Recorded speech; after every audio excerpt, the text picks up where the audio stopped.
Oi, Camille, Oi, tudo bem? tudo e você, prof? Tudo bom. Oi, Gustavo. Ué, o Gustavo não entrou? Acho que não. Eu acabei de aceitar ele deve ter caído. Oi, Maria, tudo bem? Oi, prof.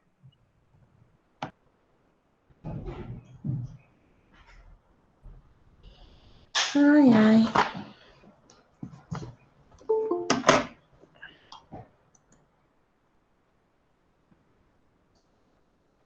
Juliana?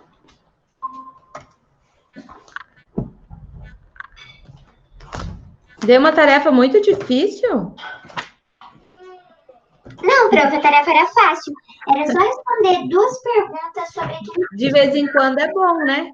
Não, uma tipo. tarefa fácil, fala. Aham, é bom, sempre é bom ter uma tarefa fácil, né?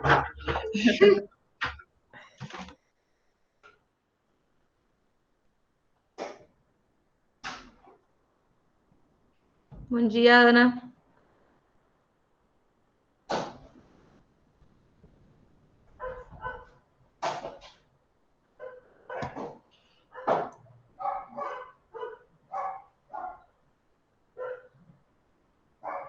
Dá uma acelerada no pessoal, senão eu vou ficar com vocês até meio-dia hoje.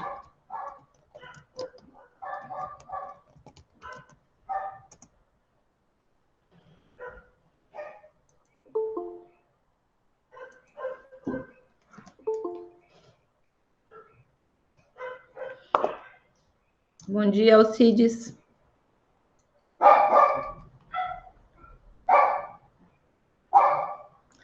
Bom dia, Gustavo. Agora você conseguiu entrar?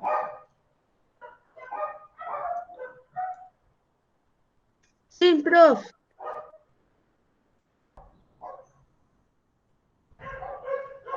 Acho que eu vou começando aqui, senão não vai dar tempo de a gente fazer a correção. E fora essa correçãozinha que a gente tem ali, a prof tem uma aula para nós preparadinha sobre um conteúdo novo.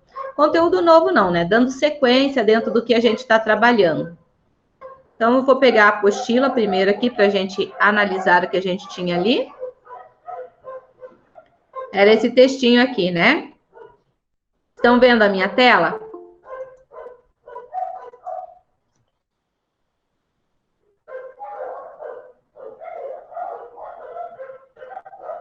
Pessoal, vocês estão me ouvindo?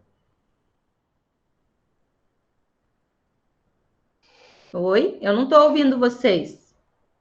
Eu tô ouvindo. Ah, ótimo, Gustavo. Obrigada, tá? Por responder. Também, prof, tô ouvindo. Tá bom. Então vamos lá, gente. A nossa atividade que a gente tinha aqui, a tarefinha que eu passei para vocês, era uma leitura bem interessante, né? Sobre o submarino, na página 140 e 141. E diz o seguinte: feitos para boiar e afundar. O escritor Júlio Verne, conhecido como pai da ficção científica, é o autor do livro 20.000 Léguas Submarinas, publicado em 1870. A narrativa, que conta a história do capitão Nemo a bordo de uma embarcação Nautilus, além de fascinar pela aventura vivida por seus personagens, apresenta com grande riqueza os detalhes e a estrutura e o funcionamento de um submarino e como era a vida de seus tripulantes. Mas o que um dia foi obra de ficção científica, hoje é realidade. Atualmente, os submarinos são importantes elementos que atuam na defesa de um país e também para fins de pesquisas no fundo do mar e exploração de riquezas naturais, como o petróleo. Um dos grandes diferenciais de um submarino em relação a outras embarcações é que ele tem a capacidade de navegar tanto na superfície quanto no fundo do mar. O funcionamento de um submarino envolve um conhecimento, um conceito que foi estudado nesta unidade, a densidade. Densidade de um objeto, massa do objeto dividido pelo volume que ele ocupa. Lembra disso? Então, para submergir, é necessário que a densidade de um submarino seja maior do que a densidade da água. E para emergir, sua densidade deve ser menor do que a da água. Mas como variar a massa e o volume de um submarino de maneira que ele consiga boiar e afundar? Como não é possível alterar o volume de um submarino, eles contam com tanques de lastro, que podem ser preenchidos com água ou ar, aumentando ou diminuindo a massa, dependendo da necessidade. Então, de acordo com isso, quando aumenta a massa, o que vai acontecer? Ele vai afundar. Quando diminui a massa, o submarino vai flutuar. Então, para o submarino submergir, o tanque de lastro é preenchido com água do mar, aumentando sua massa e, consequentemente, sua densidade, até que ela fique maior do que a densidade da água. Então, aqui, ó, eles enchem em volta do submarino de água, né, para que ele possa aumentar a massa e poder submergir. Então, quanto mais fundo eles querem chegar, né, mais eles vão aumentando essa massa, ok? Aí, nós temos as seguintes perguntas. Ao colocar certo objeto em um recipiente com água, como é possível determinar se ele vai boiar ou afundar? Lembra que eu falei disso para vocês ontem? Como que é possível saber, gente? É possível saber se vai afundar ou não se for maior ou menor a densidade do que 1. Porque se for maior ela vai afundar. Mas se for maior... Não, Menor? se for maior, ela vai afundar. Se for menor, ela vai boiar. Muito bem, exatamente isso. Então, para a gente Pesando o verificar... objeto que eu ponhei. Não, Gustavo, dependendo do objeto, sim, mas dependendo do que em relação ao objeto? Dependendo da densidade. O objeto que tiver maior densidade do que a água, ele vai afundar. Um objeto que tem menor densidade, ele vai flutuar sobre a água. Então, como que eu faço para verificar se um objeto vai boiar ou vai afundar na água? Verificando as suas densidades, fazendo uma comparação entre as densidades desse objeto e a água, tá? Então, é essa a resposta que vocês têm que colocar ali. Deixa eu ver se eu consigo escrever aqui. Então, a gente tem que fazer o quê? Sabendo. Olha que horrível que fica. A densidade... Eu sei onde você consegue escrever. Eu sei, tem um que digita, né? Aqui no T. É. Sabendo a densidade dos objetos. Objetos e comparando com o da água.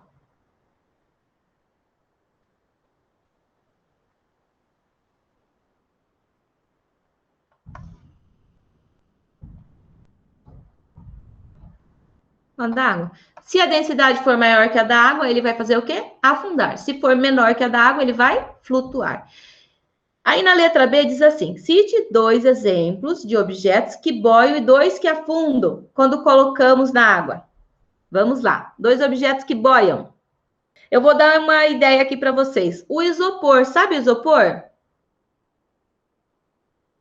O isopor, ele vai o quê? Ele vai flutuar, porque ele é mais leve, ele tem menor... A caneta boia. Testei a caneta? Então, caneta, eu vou pôr aqui caneta. Caneta, que o Gustavo disse. E lápis também, gente. O lápis também boia, tá? Lápis. Já colocamos 3. Coisas que afundam.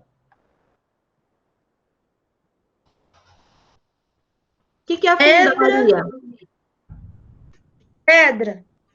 Pedra, pode ser. Opa. E pessoa. Pedra, pessoa, também afunda, né? Eu sou uma que se cair na água, eu afundo rapidinho. Mas pensando nas coisas que nós temos aí em volta, a borracha também, tá, gente? Borracha, afunda. E o clipe. Sabe o clipezinho? Se você jogar num copo de água, ele vai afundar. Ok? Então, algumas sugestões aí para vocês. Tudo que tiver densidade maior que a da água vai afundar dentro dela, ok? Então, essa aqui tem um esqueminha, ó, para o submarino emergir, voltar à superfície, o tanque de lastro é preenchido somente com ar, enquanto a água é colocada para fora, diminuindo sua massa e, consequentemente, sua densidade, até que ela fique menor do que o da água, e o submarino conta com esses tanques de ar comprimido usado para preencher os tanques de lastro com ar, quando estão submersos, ok? Então, para subir, eles enchem de ar, né? Tira a água e coloca só ar, e o tanque e o submarino volta para a superfície. Olha uma imagem real de um submarino. Gente, eu não teria nunca coragem de entrar num negócio desse. Nem só para conhecer lá dentro. Imagina debaixo da água. Jamais. Alguém aí teria coragem? Eu teria, mas só na parte de afundar, né? Você teria coragem de descer no mar de submarino, Gustavo? Com certeza. Mas se não subisse, eu ia nadando. Eu não tenho coragem de jeito nenhum. Ai, sei lá. Mas então tá bom, gente. Conseguiram copiar ali as respostas? Todo mundo corrigiu? Nós vamos agora para a nossa aulinha de hoje. Gente, na aula de hoje, nós vamos, conteúdo novo, né? Nós vamos falar sobre proporção. Se vocês quiserem acompanhar a prof, é a página 142 e a página 143. É bem simples esse conteúdo. Na última aula, nós falamos sobre o quê? Sobre razões. E o que é uma proporção? Uma proporção nada mais é do que a igualdade entre duas razões. Ou seja, quando eu tenho duas razões que têm o mesmo valor, e quando a gente iguala uma outra, a gente diz que elas formam uma proporção. Vou ler o que eu trouxe aqui para vocês. Ó. A proporção é definida como a igualdade entre duas razões.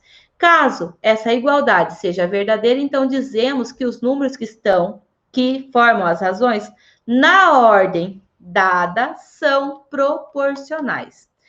Por exemplo, quando a gente tem lá, quando a gente calcula frações equivalentes, 2/3, e eu tenho a fração 4/6, observe aqui, ó, 2/3 e 4/6 são frações equivalentes, elas representam a mesma parte do inteiro. Logo, eu posso afirmar para vocês isso aqui, ó, que 2 está para 3, assim como 4 está para 6.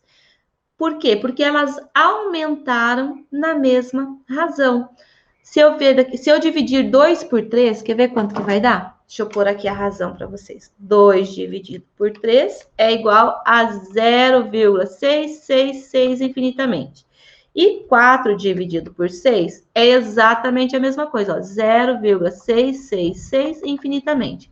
Então, a gente pode afirmar que essas duas razões, né, essas duas frações aqui são iguais. Logo, elas têm a mesma razão.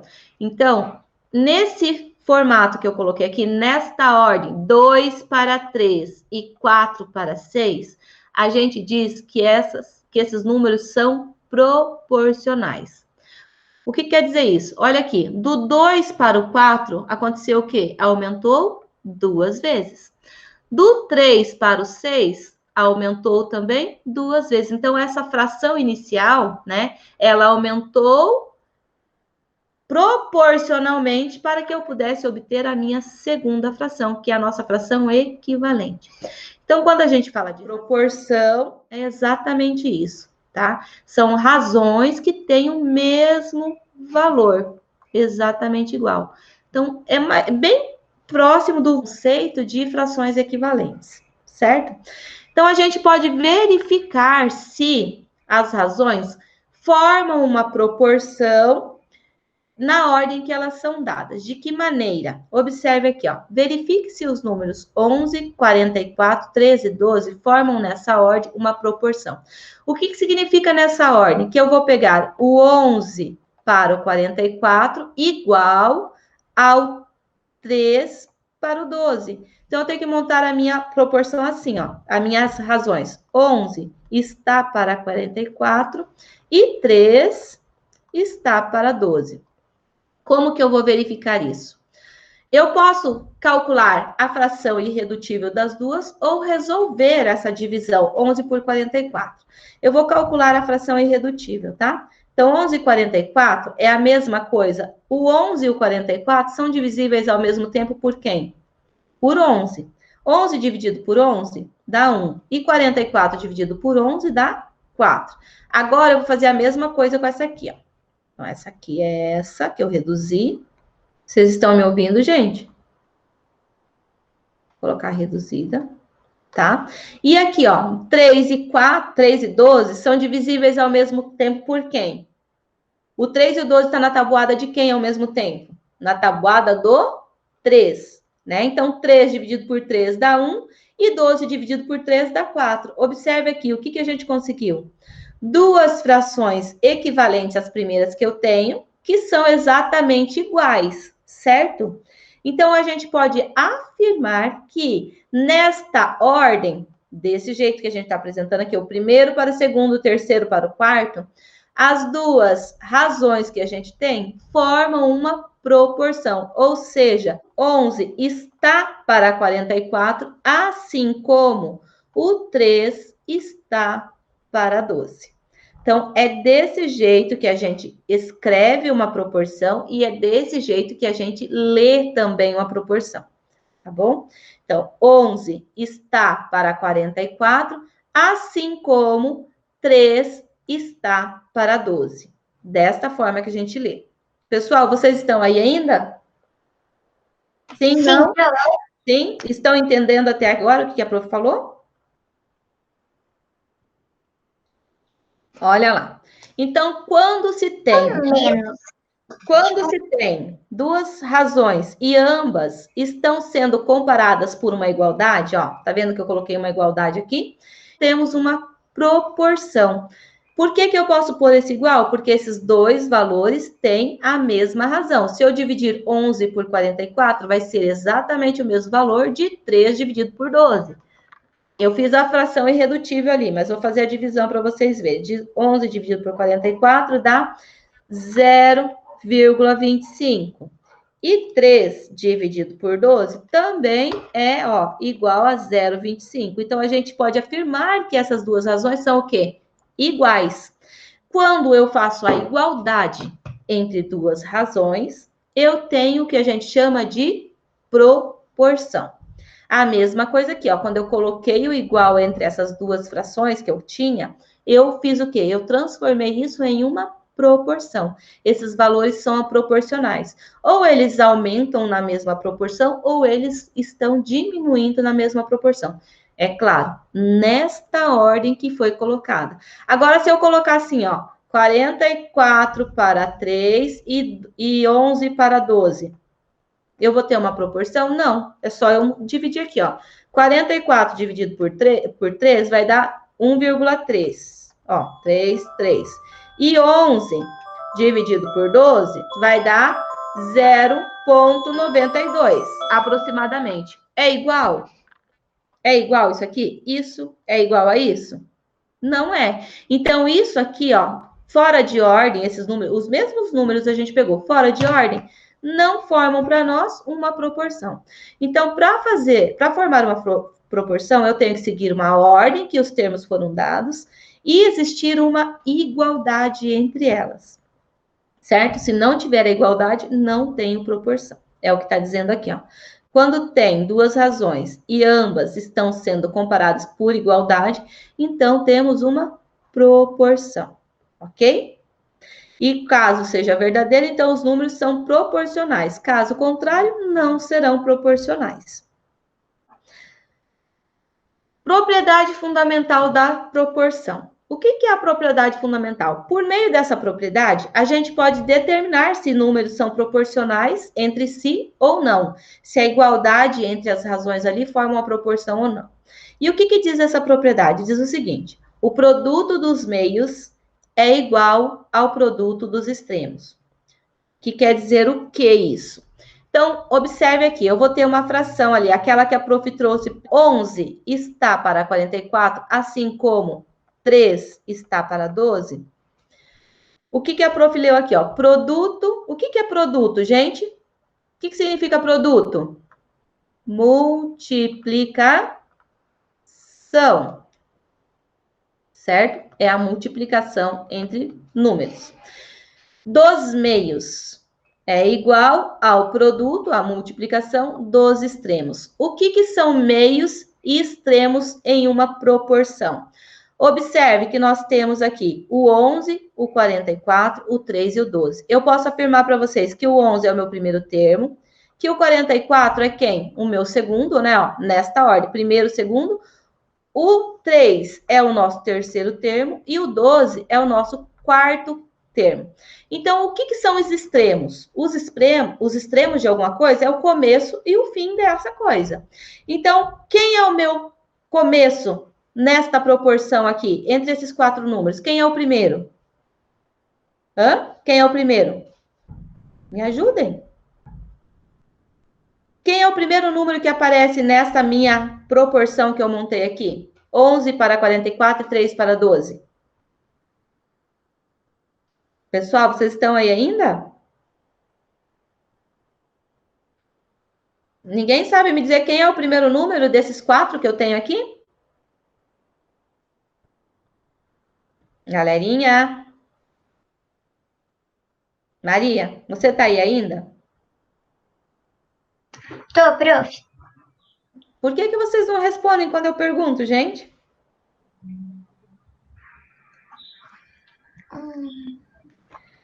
Gente, o primeiro termo dessa minha sequência, eu já até ordenei aqui, ó. Primeiro, segundo, terceiro e quarto. Então, os extremos de alguma coisa, quando eu falo extremos da minha reta AB, quem são os extremos? O ponto A e o ponto B. Então, nessa sequência de números, os meus extremos são o 11 e quem? E o 12, que é o último termo que aparece na minha sequência aqui de números, ó. 11 está para 44, assim como 13 está para 12. Então, os meus extremos nesta proporção é o 11 e o 12. E os meios são os números que ficam entre esses termos, ou seja, o segundo e o terceiro valor, que nesse caso aqui é quem? 44 e 3. Então, o que diz a propriedade fundamental das proporções? Diz o seguinte, vou copiar de novo aqui, ó, 11 sobre 44, 11 está para 44, assim como 13 está para 12. Diz assim, que o produto dos meios é igual ao produto dos extremos, ou seja, 44. Quem são os meios? 44 e 3. 44 vezes 3 é igual a 11 vezes 12, que são os meus extremos.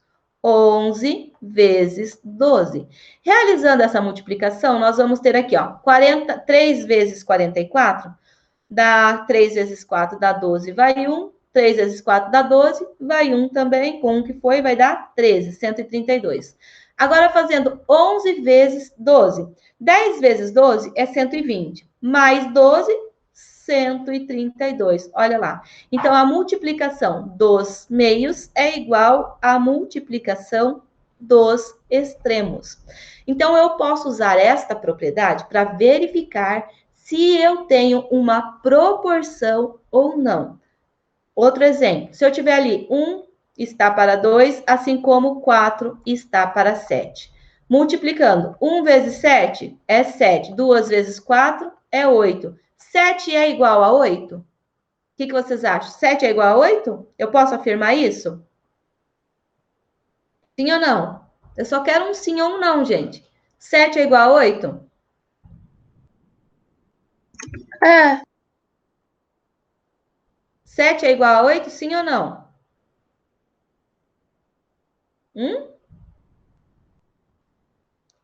Não, né, gente? 7 não é igual a 8. Então, nesse caso aqui, o jeito que eu tenho esses meus números dispostos nesta ordem, o que acontece? Esses meus termos não formam uma proporção, tá? Então, para ser uma proporção, sempre eu tenho que seguir essa regrinha aqui, ó. Produto dos extremos igual ao produto dos meios. Galerinha, esta regra, como já diz aqui, ó, é a propriedade fundamental. É com ela que a gente vai realizar todos os cálculos, ou melhor, a maioria dos cálculos envolvidos em proporções. Então, é uma regrinha que vocês têm que entender e também memorizar ela para poder fazer os cálculos, tá bom? Então, não se esqueçam disso. Deixa eu ver se não está apagando. Sei o que deu. Então, vamos lá. Vamos continuar aqui. Então, eu trouxe aqui que ela pode ser determinada dessa forma. Então, eu tenho A está para B, assim como C está para D.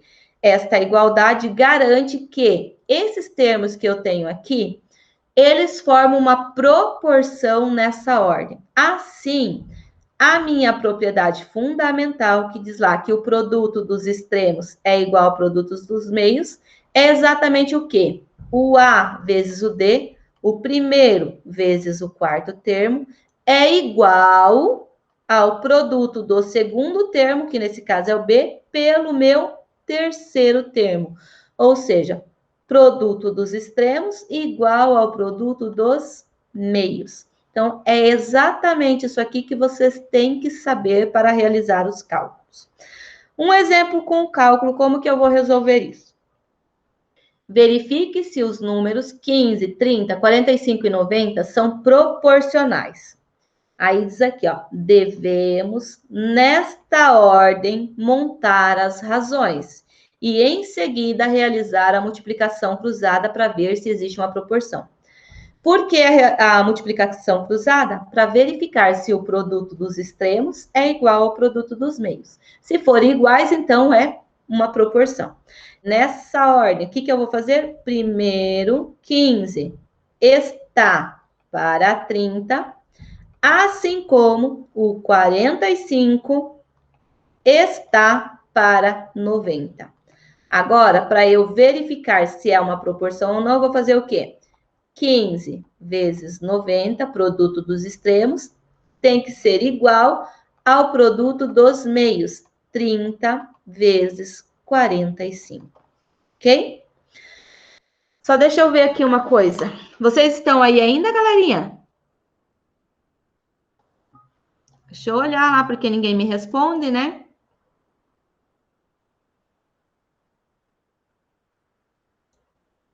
Ah, estão. Eu só quero ver. Por que o restante do pessoal saiu da aula?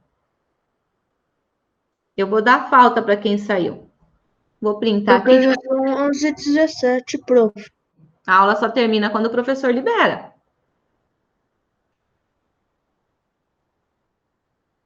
Então, aqui eu vou só terminar esse aqui.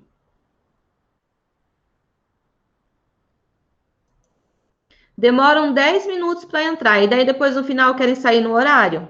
É uma questão, né, gente? Que a gente tem que pensar bem antes de tomar alguma atitude. Então, aqui, da mesma forma que a prof estava falando, 15 está para 30 nessa ordem, assim como 45 está para 90. Então, como a prof falou antes, produto dos extremos, 15 vezes 90 é igual a 30 vezes 45. Então, tem que ser igual para ser uma proporção. Então, 15 vezes 90, vou usar a calculadora para ser mais rapidinho, é igual a 1.350. Do outro lado, tem que ser o mesmo valor. 30 vezes 45 é igual a 1.350. Então, nós podemos afirmar que, nesta ordem, os números 15, 30, 45 e 90 formam o quê? Uma proporção, ou seja, são proporcionais. Ok? Então, isso significa ser proporcional. Quando eu multiplico os números, começo o primeiro com o último e o segundo com o terceiro, tem que ser igual os resultados. Então, isso é ser uma proporção. Galerinha, vou deixar para vocês aqui o exercício que tem ali, ó, na página 142, não vou deixar essa tarefa, página 142, que está dizendo assim na apostila, veja outros exemplos de proporções. Com uma calculadora, certifique se essas igualdades formam uma proporção. É um exercíciozinho que está bem no rodapé da apostila ali de vocês, na página 142. Deixa eu mudar aqui, daí eu mando lá no grupo. Isso. Então, deixa eu fazer o print. Então, página 142. É o último exercício que tem bem embaixo, tá? Você só vence amanhã se não desistir hoje. Então, tem muita gente que não realiza seus sonhos porque antes mesmo de tentar conquistar eles, né, desistem. É a mesma coisa aqui quando a gente está estudando, tá, gente? Eu só posso dizer que eu não vou conseguir algo depois que eu tentei muitas vezes. Por isso que tem sentido. Se você só vai vencer amanhã se você continuar tentando hoje, nunca desistir, tá bom? Gente, boa tarde. Até a aula de amanhã, tá? Beijos, tchau. Tchau, prof. Tchau, Maria.